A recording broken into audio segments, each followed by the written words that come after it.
الحمد لله رب العالمين والصلاة والسلام على أشرف الأنبياء والمرسلين وعلى آله وأصحابه أجمعين. اللهم رب اشرح لي صدري ويسر لي أمري واحلل عقدة من لساني يفقهوا قولي ولا حول ولا قوة إلا بالله العلي العظيم.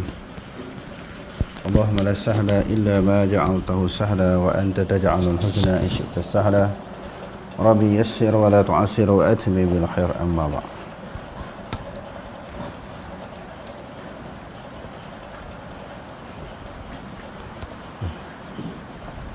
Kedudukan iblis. Iblis bukan daripada kalangan malaikat, sebaliknya dalam kalangan jin yang telah mengingkari perintah Allah Subhanahu wa taala. Firman Allah Subhanahu wa taala, "Wa idh qulna lil malaikati isjudu li Adama fasajadu illa iblis kana minal jinni fafasaqa an amri rabbih. أفتتخذونه وذريته أولياء من دوني وهم لكم عدو بئس للظالمين بدلا." Maksudnya, dan ingatkanlah peristiwa ketika kami berfirman kepada malaikat, sujudlah kamu kepada Adam, lalu mereka sujud melainkan iblis. Ia adalah berasal dari golongan jin, lalu ia menderhaka terhadap perintah Tuhannya. Oleh itu, patutkah kamu hendak menjadikan iblis dan keturunannya sebagai sahabat-sahabat karib yang menjadi pemimpin selain daripadaku, sedang mereka itu ialah musuh bagi kamu. Amatlah buruknya bagi orang-orang yang zalim pengganti yang mereka pilih itu. Jadi kedudukan iblis, apakah perbezaan antara iblis dengan syaitan? Ada beza tak? Iblis, syaitan, jin. Sebahagian pendapat ni maknanya pendapat ulama, maknanya sama sahaja, iblis dengan jin. Tapi kalau kita tengok dalam Al-Quran, Allah Ta'ala bezakan antara iblis dengan jin dan juga syaitan. Wa kadzalika ja'alna likulli nabiyyin aduwan syayatinal insi wal jin. Allah Ta'ala bezakan syaitan dan juga jin dan juga iblis. Kalau kita tengok di dalam ayat-ayat Al-Quran, iblis adalah bapa kepada syaitan, dan dia juga sebahagian daripada jin. Sebab tu dalam ayat ini kata illa iblis kana minal jin. Iblis itu juga adalah daripada kalangan jin. Cuma bila disebut jin ada yang Islam, ada yang kafir. Tapi kalau sebut syaitan, iblis, semuanya kafir. Kalau sebut syaitan, iblis, semuanya kafir. Jadi kita tengok dalam perbahasan ulama, kalimah iblis. Kalimatu iblis lughatan mushtaq dia kata minal iblas. Maknanya iblis itu mushtaq diambil daripada perkataan iblas. Al-iblasu ay al-ib'ad, maknanya iblis tu maknanya jauh. Apa maksud jauh di sini? Al-ib'adu 'anil khairi, jauh daripada kebaikan. Kalau orang berperangai, perwatakan iblis ataupun perangai iblis ini, dia jauh daripada kebaikan. Au al-ya'su, iblis juga dengan makna diambil daripada perkataan al-ya'su min rahmatillah, maksudnya berputus asa daripada rahmat Allah. Al-ya'su min rahmatillah. Kalau kita ada sifat macam tu ataupun sikap macam tu, salah satu sifat iblis itu ada dalam diri kita, maknanya putus asa daripada rahmat Allah. Mungkin doa kita banyak kali, doa punya doa, munajat punya munajat, Allah Ta'ala tak makbulkan doa kita pun putus asa daripada rahmat Allah. Itu salah satu daripada sifat iblis.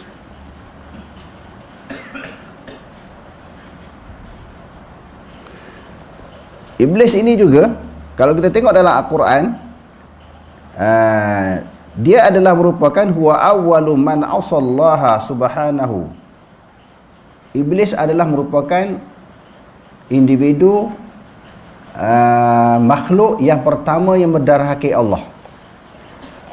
Sebelum berlakunya derhaka yang dilakukan oleh iblis itu kepada Allah Ta'ala, maka tak ada orang derhaka kepada Allah. Tak ada makhluk yang lawan Allah Ta'ala. Iblis maknanya makhluk yang pertama yang lawan Allah Subhanahu wa taala. Tadi kita sebut syaitan, syaitan anak cucu dia. Syaitan juga dengan makna ba'uda. Sebab tu kalau kita belajar dalam saraf, syaitan tasyaitana rajulu. Apa makna tasyaitana rajulu? Pelajar kitab. Tasyaitana rajulu apa makna? Telah menjadi syaitanlah oleh seseorang. Maknanya telah menjadi syaitan, dia telah menjauhkan diri daripada rahmat Allah Subhanahu wa taala. Telah perangai syaitan, maknanya perangai yang melakukan sesuatu tindakan yang menjauhkan diri daripada rahmat Allah. Rahmat Allah Subhanahu wa taala itu berlaku apabila kita melakukan ketaatan kepada Allah. Macam kita duduk mengaji ni kan, sembahyang, puasa, zakat, haji, zikir, berselawat, itu mengundang rahmat. Perbuatan-perbuatan iblis dan juga syaitan ini semua perbuatan tindakan yang dapat menjauhkan mereka daripada rahmat Allah. Kalau kita tengok di dalam ayat ini, wa idh qulna lil malaikati isjudu li Adam. Dan ingatlah ketika kami telah berkata. Siapa kami di sini? Iaitu Allah Subhanahu wa taala. Kata bagi siapa? Bagi malaikat. Usjudu li Adam. Hendaklah kamu semua sujud bagi Adam. Sujud di sini bukan sujud ibadatan, ikraman wa ta'ziman. Jadi ulama-ulama tafsir menyebut ikraman wa ta'ziman. Sujud sebagai tanda penghormatan. Tanda hormat, bukan sujud ibadah. Sujud ibadah ini hanyalah tertentu kepada Allah Subhanahu wa taala. Semuanya sujud, fasajadu illa iblis. Malaikat semuanya sujud kecuali iblis. Lalu Allah Ta'ala kata kana minal jin. Iblis itu daripada jin. Fa fasaqa an amri rabbih, dan dia telah melakukan fasik daripada perintah Tuhannya. Apa perintah Tuhannya? Tuhan iblis. Menunjukkan Allah menyebut di dalam Al-Quran bahawa Allah bukan Tuhan manusia sahaja. Termasuklah Tuhan kepada iblis. Allah, dia bukan Tuhan kepada manusia sahaja, termasuklah Tuhan kepada iblis. Bukan sahaja Tuhan kepada manusia, Tuhan kepada iblis, Tuhan kepada alam. Alhamdulillahi Rabbil Alamin. Segala puji bagi Allah, Tuhan kepada alam. Dah berulang kali kita sebut apakah makna alam. Alam ini maknanya ma siwallah. Sesuatu yang selain daripada Allah Ta'ala, semua dipanggil alam. Jadi Allah Ta'ala ni Tuhan manusia, Tuhan iblis, Tuhan syaitan, Tuhan jin, Tuhan langit, Tuhan bumi, Tuhan serangga, Tuhan tumbuhan. Tuhan kepada alam. Dia fasik maknanya enggan tunduk kepada arahan Allah Subhanahu wa taala, lalu disebut sebagai golongan yang fasik. Apa makna fasik? Maknanya golongan ataupun orang yang derhaka kepada Allah Subhanahu wa taala. Bila iblis ini Allah Taala kata dia derhaka terhadap suruhan Tuhan, yakni suruhan Allah Subhanahu wa taala. Lalu Allah Taala tanya kita, afatattakhizunahu wa zurriyyatahu awliya?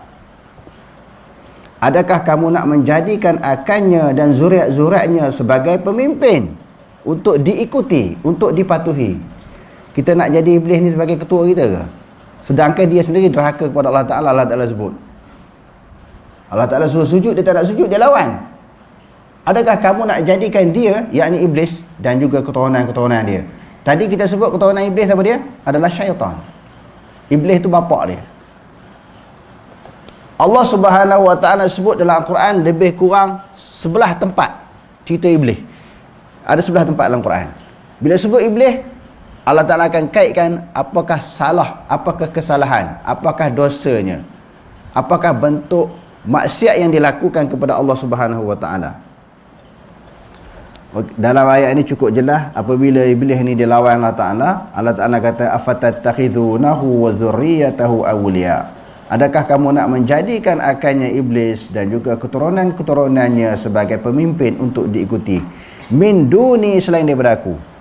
Jadi Allah Ta'ala tanya, nak ikut aku kan nak ikut iblis? Wahum lakum adu. Mereka itu bagi kamu adalah musuh. Di dalam ayat yang lain Allah Subhanahu wa taala berfirman, fattakhidhuhu aduwa. Hendaklah kamu menjadikan iblis sebagai musuh, jangan buat kawan. Iblis ni kita kena buat musuh dan kena anggap musuh. Bila kita kena buat dia musuh, anggap dia musuh, jadi kita berhadapan dengan musuh macam mana? Tak sama berlainan keadaan kita berhadapan dengan kawan kita. Maknanya bila kita nak berhadapan dengan iblis ni, dia suruh apa? Banyak ta'awuz, a'udzubillahi minasyaitonirrajim. Dalam hadis yang lepas kita kena banyak baca bismillah. Setiap perkara, setiap perbuatan didahulukan dengan bismillah. Kerana apa? Dapat menjauhkan diri kita daripada gangguan syaitan, jin dan juga iblis. Dan yang kedua, kelebihan fadilat baca bismillah ini, kerja buat yang kita akan lakukan, dia di sana akan memperolehi keberkatan di sisi Allah. Sebab tu Nabi SAW bersabda, kullu zibalin la yubda'u bi bismillahirrahmanirrahim fahuwa aqta' wa abtar wa ajzam. Setiap perbuatan yang tidak didahulukan dengan bismillah, maka perbuatan itu akan jadi cacat, tak sempurna, tak lengkap. Jadi sebab itu dianjurkan oleh Nabi SAW, setiap kerja buat kita dahulukan dengan membaca bismillah.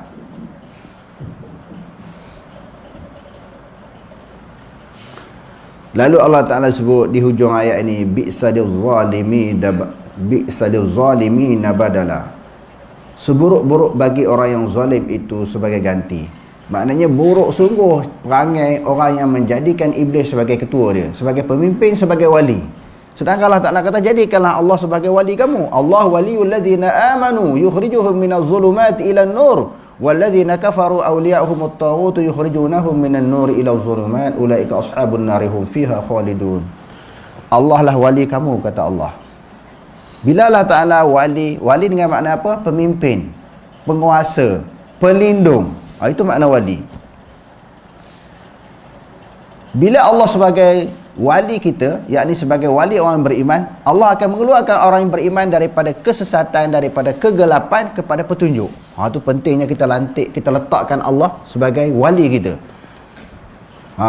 Jadi macam mana kita nak jadikan Allah Ta'ala sebagai wali? Patuh apa yang diperintahkan, tinggal apa yang dilarang. Itulah maknanya ciri dan juga sifat orang yang berwalikan Allah. Sebaliknya, sifat ataupun ciri orang yang berwalikan iblis syaitan ini, segala arahan, perintah, dorongan, ajakan, bisikan syaitan iblis ni dia ikut. Itu dia telah melantik iblis jadi wali dia. Allah Ta'ala sebut dalam Al-Quran, afara'aita man ittakhadha ilahahu hawah. Adakah tidak kamu mengetahui ada di kalangan manusia menjadikan hawa nafsu sebagai Tuhan? Sebab apa Allah Ta'ala kata manusia menjadikan hawa nafsu sebagai Tuhan? Segala dorongan hawa nafsu dia ikut. Begitu juga kalau kita mengikut dorongan syaitan, kita telah menjadikan syaitan sebagai Tuhan, iblis sebagai Tuhan, bukan Allah Subhanahu wa taala. Okey, terus. Iblis diciptakan daripada api, manakala malaikat daripada cahaya, sebagaimana yang dijelaskan dalam penciptaan jin di atas. Tabiat iblis pula bukan tabiat malaikat. Malaikat sifatkan Allah Subhanahu wa taala sebagai makhluk yang kuat, tegas dan tidak pernah melakukan maksiat. Firman Allah Subhanahu wa taala, ya ayyuhalladzina amanu qu anfusakum wa ahlikum nara wa qudha an-nas wal hijaratu 'alayha malaikatun ghilazun shidadun la ya'suna Allah ma amarahum wa yaf'aluna ma yu'marun. Maksudnya, wahai orang-orang yang beriman, peliharalah diri kamu dan keluarga kamu dari neraka dan bahan-bahan bakarannya, manusia dan batu berhala. Neraka itu dijaga dan dikawal oleh malaikat-malaikat yang keras kasar layanannya. Mereka tidak berderhaka kepada Allah dalam segala yang diperintahkannya kepada mereka, dan mereka pula tetap melakukan segala yang diperintahkan. Malaikat juga disifatkan oleh Allah Subhanahu wa taala sebagai makhluk yang tidak pernah menunjukkan sifat takabur dan tidak jemu bertakbir kepada Allah Subhanahu wa taala. Tak ada sikap takabur apa. Takabur ni sombong, besar diri. Yang ada takabur, sombong, besar diri ni siapa? Kita. Malaikat suka bertasbih. Jadi yang tak suka bertasbih ni orang, manusia. Sebab apa? Dia diganggu, ditarik, dilalaikan oleh godaan jin dan juga syaitan. Jadi kita ni sebab apa? Di antara hikmah, diwajibkan kita berpuasa pada setiap tahun. Sebab di antaranya, kalau kita baca di dalam kitab Hikmatut Tashri', hikmah di sebalik Allah Subhanahu wa taala meletakkan hukum supaya manusia melakukannya. Sembahyang dia ada hikmahnya, puasa, zakat, haji dan semua hukum dia ada hikmahnya. Di antara hikmatut tasyri', hikmah penurunan hukum terhadap tentang puasa ini, sebulan tu nak bagi didik diri manusia nak bagi jadi sifat malaikat. Sebelum ni kita sifat perangai sifat jin, syaitan, binatang dan sebagainya kan. Jadi Allah Ta'ala nak sekurang-kurangnya sebulan dalam setahun berperangai sebagaimana perangai malaikat. Bulan puasa tak makan, malaikat tak makan. Bulan puasa ni kita tak sembang merapu, malaikat pun tak buat begitu. Bulan puasa banyak ibadat, itu perangai malaikat juga buat ibadat. Kuat ibadat, qiyamul lail, baca Quran, bertasbih, itu memang perangai malaikat. Jadi nak sebulan tu kita asuh didik diri kita, kalau tak dapat setahun, dididik selama sebulan untuk diteruskan 11 bulan yang lain. Sebab kalau kita tengok dalam Al-Quran ni, wa yaf'aluna ma yu'marun, mereka buat apa sahaja yang diperintahkan kepada mereka, tak ada bangkang langsung, tak petikai langsung. Jadi maknanya itu sebahagian daripada sifat malaikat. Okey, terus firman Allah Subhanahu wa taala, wa lahu man fis samawati wal ardh وَمَنْ عِنْدَهُ لَا يَسْتَكْبِرُونَ عَنْ عِبَادَتِهِ وَلَا يَسْتَحْسِرُونَ يُسَبِّحُونَ اللَّيْلَ وَالنَّهَارَ لَا يَفْتُرُونَ. Maksudnya, dan ingatlah, segala yang ada di langit dan di bumi adalah milik kepunyaan Allah juga, dan malaikat-malaikat yang ada di sisinya tidak membesarkan diri dan tidak enggan daripada beribadat kepadanya, dan tidak pula mereka merasa penat dan letih. Mereka beribadat malam dan siang dengan tidak berhenti-henti. Dan baginya lah apa yang ada di langit dan juga bumi. Maknanya baginya nya itu siapa? Kembali kepada Allah. Yang di langit, yang di bumi semua milik Allah. Dan juga malaikat yang berada di sisinya tidak takabur, tidak besar diri, tidak sombong an ibadatihi, daripada beribadat kepadanya. Mafhum mukhalafah daripada ayat ini, kalau orang tak beribadat, tak sembahyang sebagai contoh, sembahyang, puasa, zakat, haji, maka orang yang takabur. Allah Ta'ala cerita dalam ayat ini, la yastakbiruna an ibadatihi, tidak besar diri daripada beribadah. Maknanya orang yang tak besar diri, dia akan tunduk segala apa yang diperintahkan. Mafhum mukhalafahnya, orang yang tak tunduk, maka orang yang takabur, tak nak beribadat kepada Allah, tak nak mengikut arahan Allah Subhanahu wa taala, sebagaimana sifat iblis. Aba wastakbara wa kana minal kafirin. Allah Ta'ala kata aba wastakbara, enggan, takabur. Sebab apa? Sebab tak nak sujud. Tak nak sujud kepada Nabi Adam AS dengan perintah dan arahan daripada Allah Ta'ala. Jadi malaikat tu dia tak begitu. Dia tidak takabur, sombong daripada beribadat kepada Allah. Dan wala yastahsirun, tak penat. Tu yang kita sebut hari tu, kalau yang rokok lama sampai kiamat, sujud lama sampai kiamat, tak penat-penat. Kalau kita pun beberapa minit saja penat, letih, rasa nak pitam kan, rasa jemu. Jadi sifat-sifat itu semua tak ada kepada malaikat. Siang malam mereka sentiasa bertasbih, tanpa henti-henti, maknanya tanpa jemu-jemu. Okey, terus. Sebaliknya iblis merupakan makhluk yang sombong dan takabur. Firman Allah Subhanahu wa taala, وَإِذْ قُلْنَا لِلْمَلَائِكَةِ اسْجُدُوا لِآدَمَ فَسَجَدُوا إِلَّا إِبْلِيسَ أَبَى وَاسْتَكْبَرَ وَكَانَ مِنَ الْكَافِرِينَ.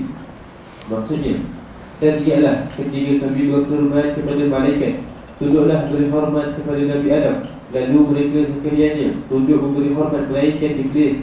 Ia enggan dan takabur, dan menjadilah ia dari golongan yang kafir.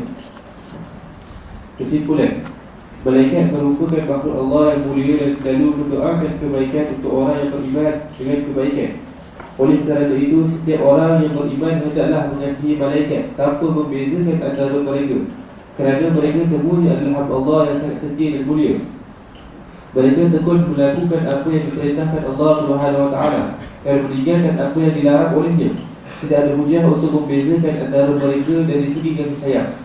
Orang yang membezakannya adalah orang yang sesat, sama seperti golongan Yahudi yang disebutkan dalam firman Allah Subhanahu Wa Taala. قل من كان عدوا لجبريل فإنه نزله على قلبك بإذن الله مصدقا لما بين يديه وهدى وبشرى للمؤمنين من كان عدوا لله وملائكته ورسله وجبريل وميكال فإن الله عدو للكافرين. Maksudnya, katakanlah wahai Muhammad, sesiapa memusuhi Jibril, maka sebabnya ialah kerana Jibril itu menurunkan Al-Quran ke dalam hatimu dengan izin Allah, yang mengesahkan kebenaran kitab-kitab yang ada di hadapannya, yakni yang diturunkan sebelumnya, serta menjadi petunjuk dan memberi kabar gembira kepada orang-orang yang beriman. Sesiapa memusuhi Allah, yakni dengan mengingkari segala petunjuk dan perintahnya, dan memusuhi malaikat-malaikatnya dan rasul-rasulnya, khasnya malaikat Jibril dan Mikail, maka ia akan disiksa oleh Allah, kerana sesungguhnya Allah adalah musuh bagi orang-orang kafir. Okey, secara kesimpulan di dalam maksud dan juga makna beriman kepada malaikat di sini, bukan saja kita beriman, kita kena melahirkan kasih sayang kepada malaikat. Di antara sebabnya malaikat tolong doa untuk kita dan untuk orang yang beriman seluruhnya. Dan yang kedua, kita tidak, oleh kerana malaikat, jawatan malaikat, kedudukan malaikat itu adalah lantikan daripada Allah. Sebagaimana rasul jugalah, rasul-rasul dilantik oleh Allah Ta'ala. Jadi bab beriman kepada rasul dan telah kita bincangkan sebelum ini, tak boleh kita membeza-bezakan di antara rasul. Contohnya kita dibangkitkan oleh Allah Subhanahu Wa Ta'ala, dijadikan umat Nabi Muhammad. Jadi kita kena terima Nabi Muhammad sallallahu alaihi wasallam sahaja, dengan menolak, mengenepikan, tidak beriman kepada nabi-nabi yang lain. Tak boleh. Sebab la nufarriqu baina ahadin minhum. Begitu juga bila kita beriman kepada malaikat. Jangan kita buat perangai macam Yahudi. Orang Yahudi dia terima semua malaikat kecuali malaikat Jibril. Alasannya apa?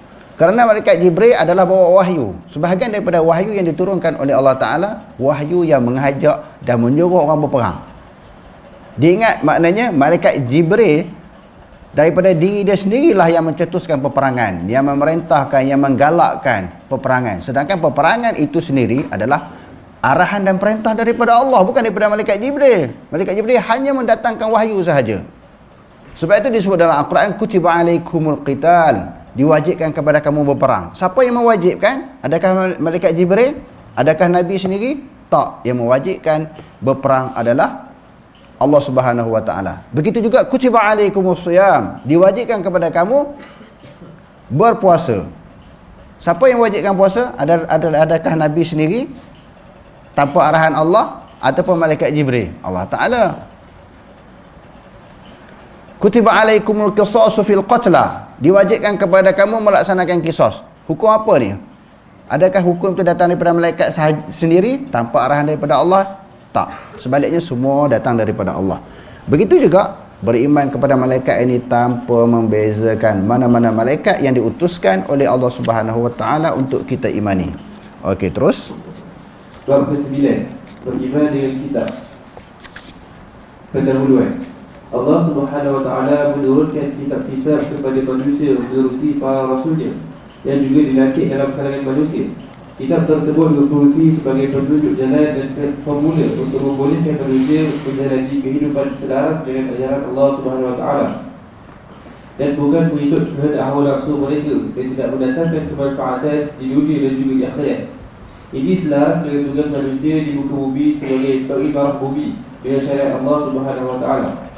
Kesemua kitab yang diturunkan sebelum daripada Al-Quran telah dinaskahkan dengan Al-Quran, dan kesemua kitab-kitab itu juga telah mengalami berbagai-bagai pindaan dan juga perubahan yang dilakukan oleh para penggalaknya sendiri, sehingga hilangnya kemurniannya sama sekali. Kitab Al-Quran bukan sahaja merupakan kitab terakhir, bahkan juga merupakan mukjizat agung dalam Islam. Ia diturunkan untuk diamalkan isi kandungannya dan bukan untuk dibaca sahaja, baik di dalam salat maupun di luar salat. Berinteraksi dengan Al-Quran bukan sahaja dari segi beriman dan membacanya setiap masa, bahkan yang lebih utama daripada itu ialah mentadabbur dan melaksanakan segala ajarannya. Jika tidak Al-Quran, hanya tinggal Al-Quran sahaja, dibaca tetapi tidak diamalkan isi kandungannya. Maksud beriman kepada kitab, yang pertamanya kitab samawi yang diturunkan oleh Allah Subhanahu wa taala daripada langit. Bila kitab itu diturun daripada langit dipanggil kitab samawi. Sama ni apa dia? Langit, diturunkan daripada langit. Berapa buah kitab? 4 kitab selain daripada suhuf kan? Suhuf Ibrahim dan suhuf Musa. Suhuf ini helaian-helaian risalah yang tidak lengkap untuk dijadikan kitab. Itu banyak dalam suhuf ini, maknanya ayat-ayat yang berbentuk nasihat, bimbingan. Dia tidak banyak berkaitan hukum hakam sebagaimana yang disebut Alkitab, Taurat, Injil, Zabur dan Quran. Okey, sebab apa perlunya kitab? Bila Allah Subhanahu wa taala suruh beriman kepada rukun iman, kepada malaikat, kepada rasul, kepada hari kiamat dan sebagainya, dan nak suruh orang masuk syurga, wasari'u ila maghfiratin min rabbikum wa jannatin arduha as-samawati wal ard, dan perintahkan supaya takut kepada neraka, fattaqun nar allati waquduha an-nasu wal hijarah. Okey, suruh masuk syurga, menjauhkan diri daripada neraka. Bagaimana panduan? Bagaimana jalan? Bagaimana kaedah untuk bawa manusia pergi menuju Allah? Hasilnya dapat masuk syurga dan menjauhkan diri daripada ciri-ciri perbuatan-perbuatan amalan-amalan neraka. Mesti ada panduan, mesti ada buku. Buku itulah yang disebut sebagai Quran. Buku itulah yang disebut sebagai Quran. Jadi kita nak tahu jalan masuk syurga macam mana. Allah Ta'ala suruh masuk syurga, jauhkan diri daripada neraka. Macam mana? Wa anna hadha sirati mustaqiman fattabi'uh wa la tattabi'us subula fatafarraqu bikum an sabili. Ini jalanku. Jangan kamu mengikut berbagai-bagai jalan. Jalanku, jalan Nabi, jalan macam mana? Jalan yang diturunkan dalam Al-Quran. Sibghatullah wa man ahsanu minallahi sibghah wa nahnu lahu 'abidun. Maknanya agama Islam satu celupan, satu acuan daripada Allah. Acuan tu mari daripada mana? Quran lah. Sebagai pedoman, sebagai ikutan, sebagai petunjuk.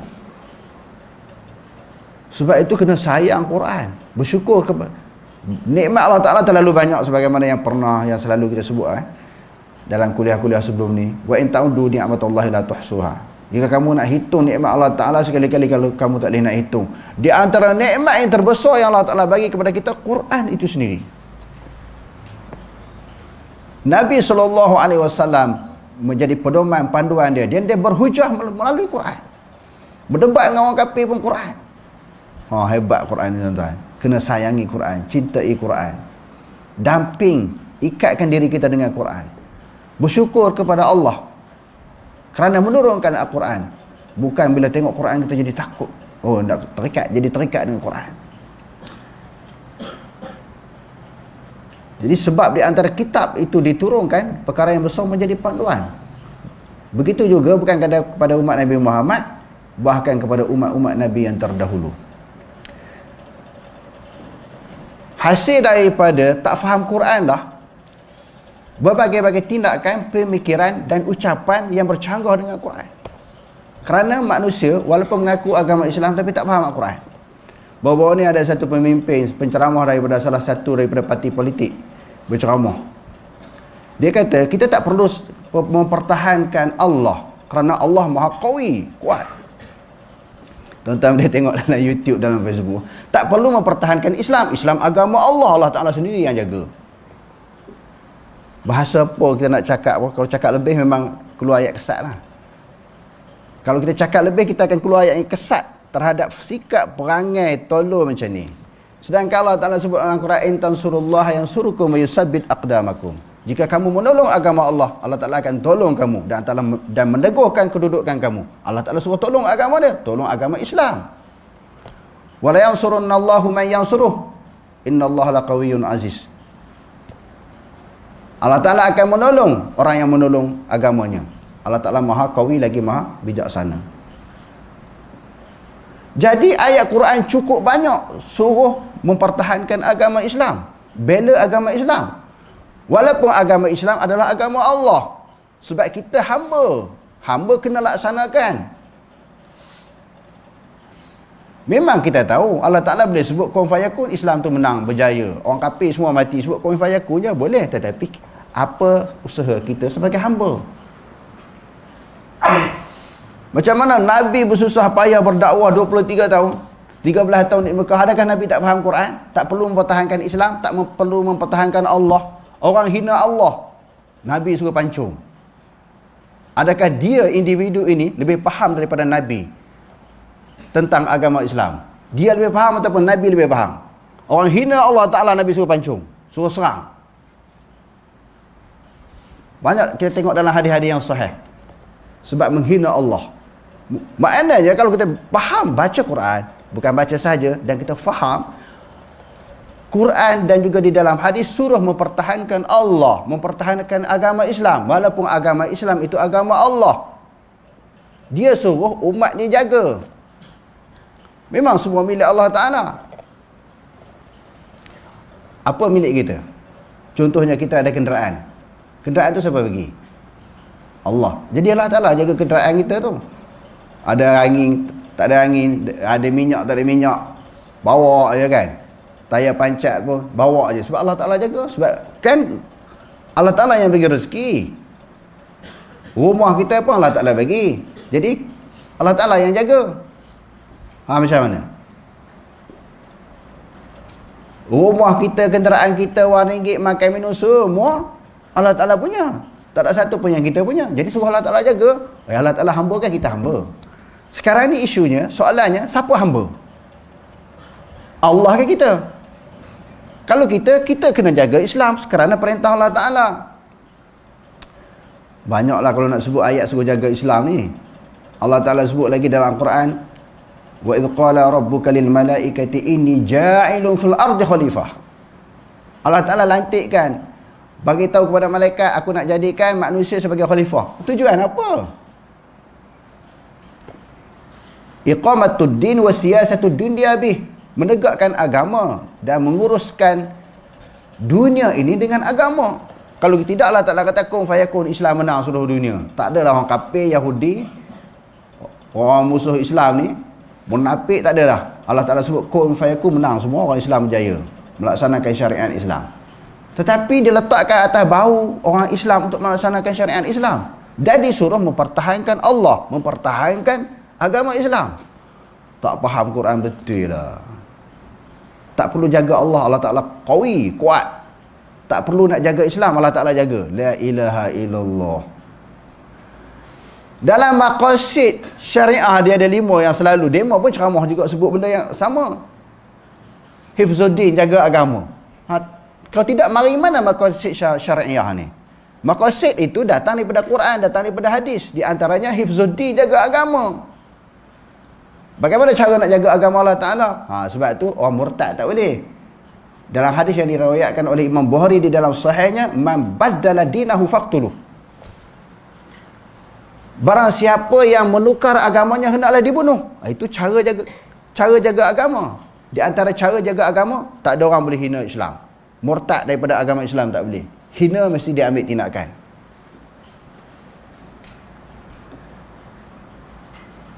Jaga akal pula, dilarang minum arak.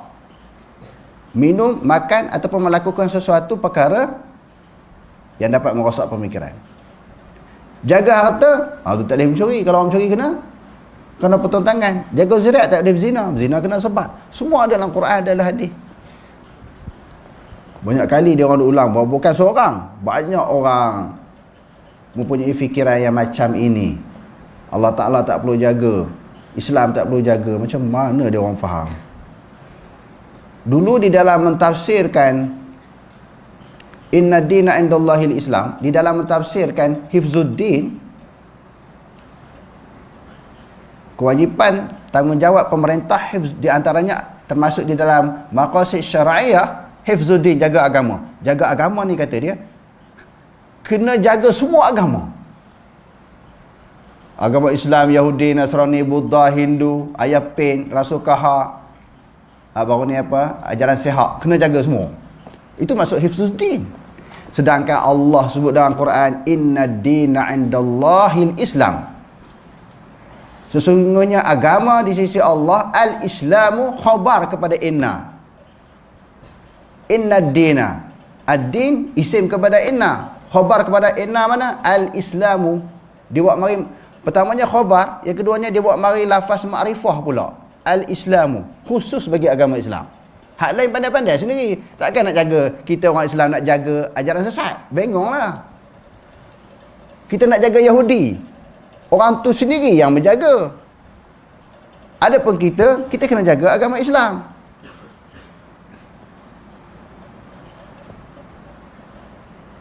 Macam mana baca Quran ni? Mudah-mudahan macam ni tak boleh nak faham. Sebab tu saya selalu tekankan dalam masalah akidah, tengok Quran hadis. Di dalam masalah apa pun rujukan kita Quran hadis. Sebab tu kita beriman kepada kitab ni sangat penting. Bukan saja percaya Quran itu daripada Allah. Bukan yang tu je.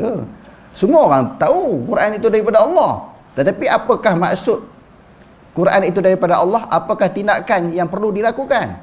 Memelihara hukum ajaran yang ada di dalam Al-Quran.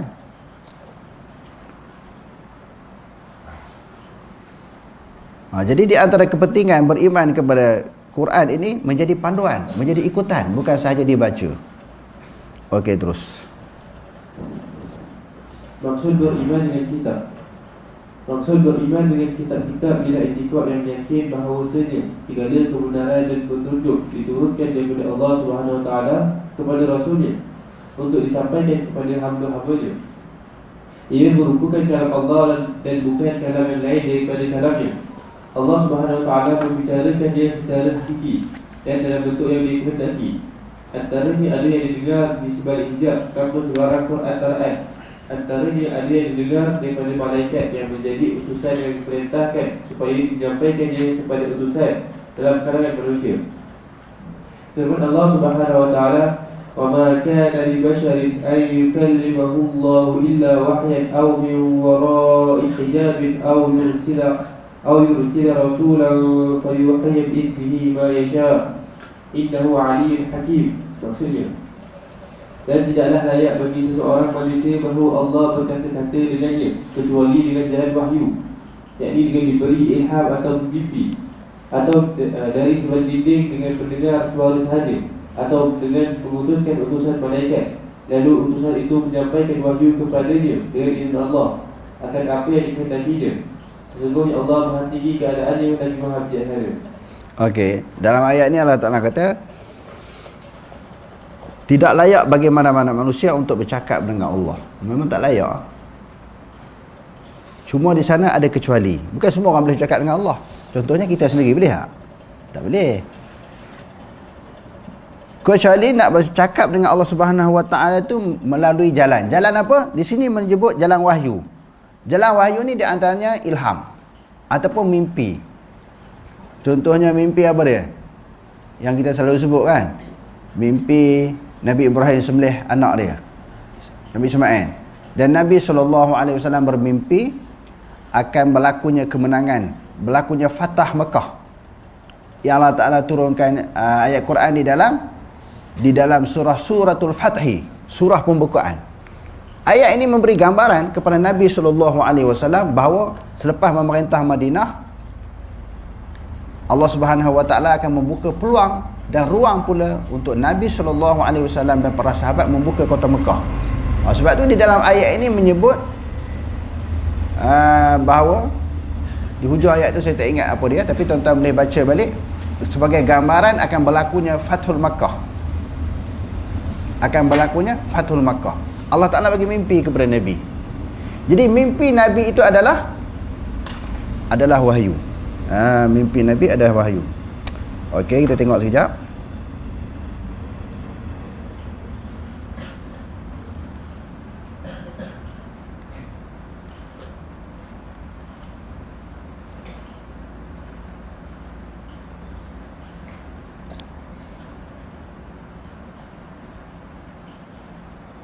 Laqad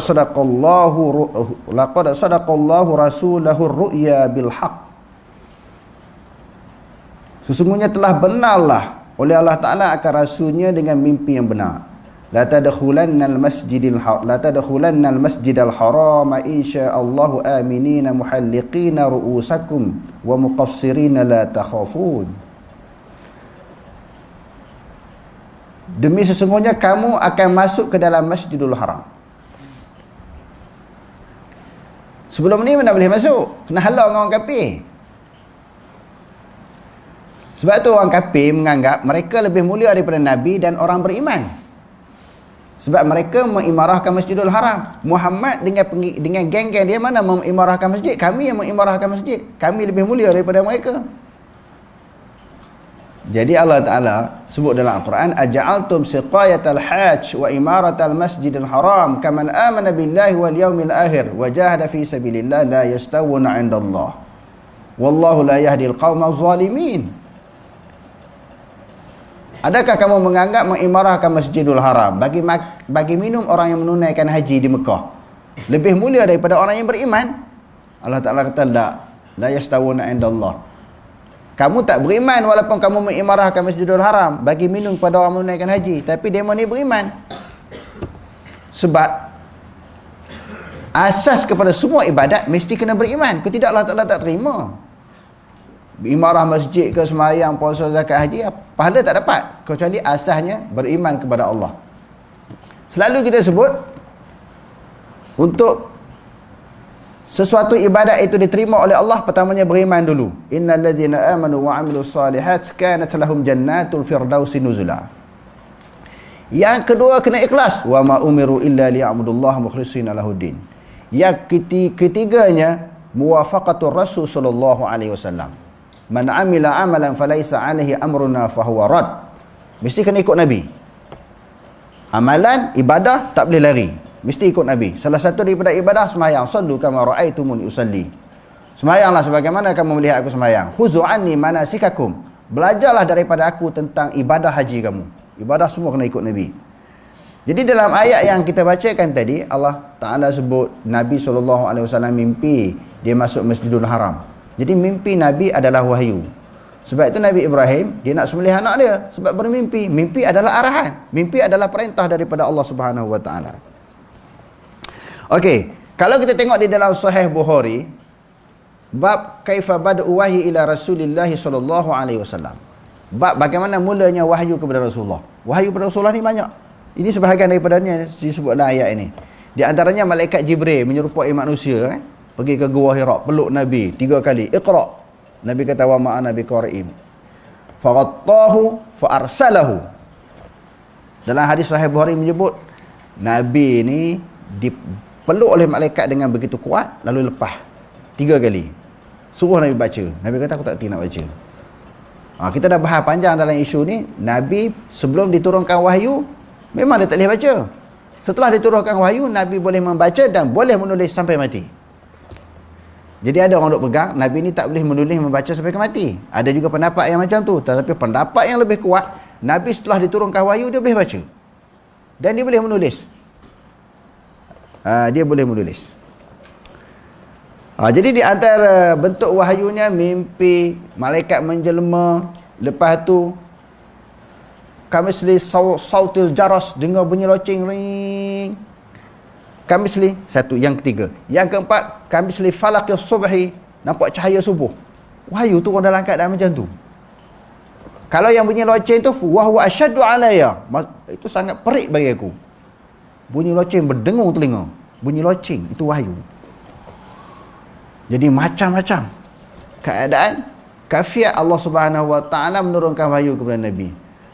Kadang-kadang sahabat tengok pelik, tak semena-mena muka Nabi berubah dan berpeluh. Padahalnya masa tu Allah Ta'ala berturun wahyu kepada dia. Lebih-lebih lagi apabila orang kafir tanya soalan ataupun sesiapa tanya soalan, Nabi tak boleh jawab. Betul, Allah Ta'ala terus datang wahyu. Sebagai nak bagi jawapan kepada soalan yang berbangkit, soalan yang ditimbulkan oleh orang. Okey, terus. Firman Allah Subhanahu Wa Ta'ala, Qala ya Musa inni istafaituka 'ala an-nasi bi risalati wa bi kalami fakhudh ma ataituka wa kun minasy-syakirin. Maksudnya, Allah berfirman, wahai Musa, sesungguhnya aku memilihmu melebihi umat manusia yang ada pada zamanmu dengan membawa perutusanku, yakni kitab Taurat, dan dengan caraku. Oleh itu terimalah apa yang aku kurniakan kepadamu dan jadikanlah dirimu dari orang-orang yang bersyukur. Okey, yang pertama istafaituka, aku pilih engkau. Maknanya jawatan Nabi dan Rasul adalah pilihan Allah dan lantikan Allah.